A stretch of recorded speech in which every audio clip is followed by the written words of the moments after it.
welcome back to Copper Star Precision, the channel dedicated to getting you more points at your competitive shooting matches. Here again with the April 2025 NRL22 Course of Fire. This is stage 2, and this one's kind of a choose your own adventure kind of stage. We got the 55-gallon barrel and the 5-gallon bucket.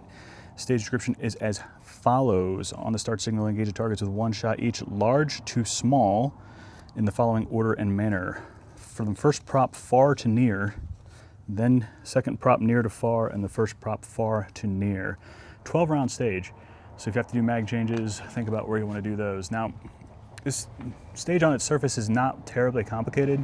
I think the target order might mess some people up, and it's always going to be large to small. So we have 3 banks of targets, 4 targets total. We've got a 1-inch at 52, a 2-inch at 82, and a 2.5 and a 3-inch at 92. That large to small might mess people up. So when we go, even though we're going far to near, we're basically, if you number the targets 1, 2, 3, and 4, we're gonna go 4, 3, 2, 1, and then 1, 2, 4, 3, if that makes sense.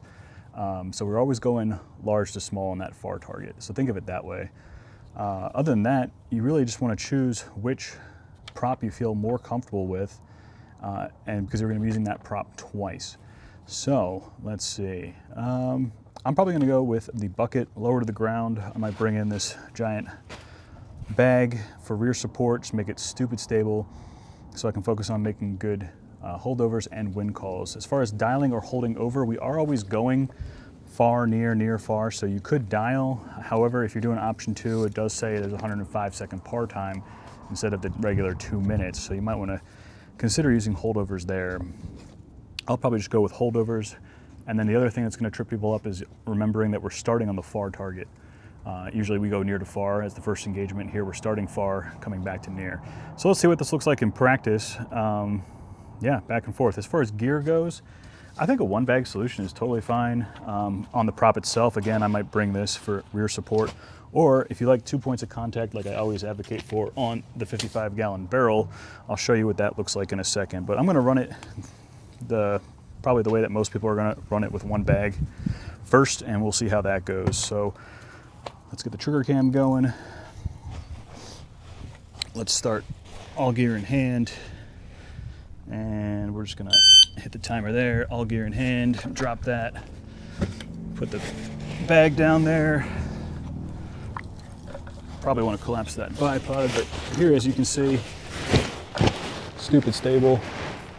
Find a target, far target large first, holding 1.4 for me. This is just dumb stable. Now we got to come to the middle target that's holding 1, and then I'm dialed for the first target. That's 4 shots, super simple. We're gonna get up, probably don't even need that. Now here I can bring that big bag as support like this, one knee up. Now we got to go near to far. I'm dialed for that first target. A little less stable here, which is why I wanted to do the holding 1. I wanted to do, now here, large, sorry, I'm talking too much. We got to go large first, holding 1.4, then small, holding 1.4. My point that I was trying to make while talking through that was I want to come back to the 5-gallon bucket twice. Just because for me, lower to the ground, so much more stable. But as you can see, having that big bag is like a knee support. Pretty cool. Last string, far to near, starting with the large target holding 1.4, small target still holding 1.4, now holding 1 on the middle target, and then holding straight up. Easy peasy lemon squeezy. Got that done in about 90 seconds. So at 105 time, definitely doable with holdovers. If you're dialing, I think you're gonna do yourself a disservice. You saw me drop the bipod there. You don't even really need it. I usually keep it on the rifle for balance, but I forgot to fold it up. It should have been folded for here.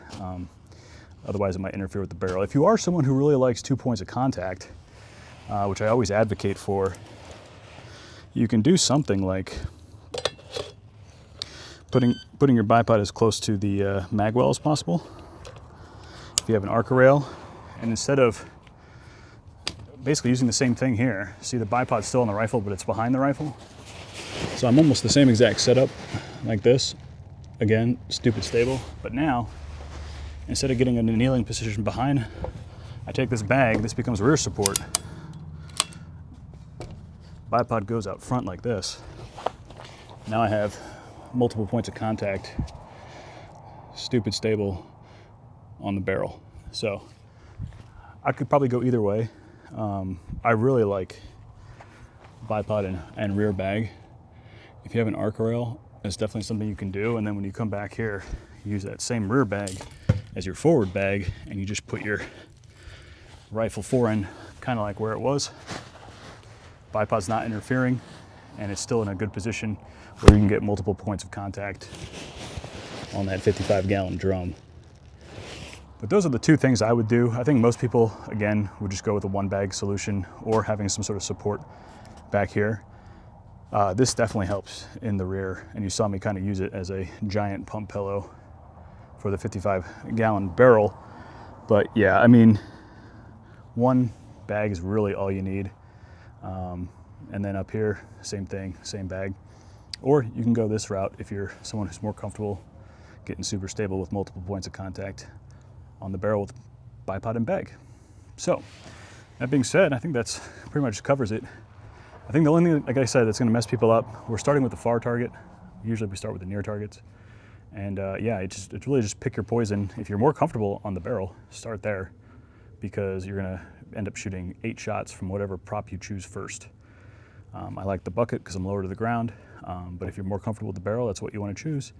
And I think holdovers are pretty simple here. I don't think there's a need to dial. I don't advise dialing if you are using that option 2 105-second par time. But other than that, let me know what you're gonna do down in the comments while you're down there. Don't forget to like this video, subscribe to the channel, enable all notifications, because we're going over the last 3 stages of the Course of Fire next 3 days this week leading up to weekend matches. I hope to see you there. Until I do, as always, score more points.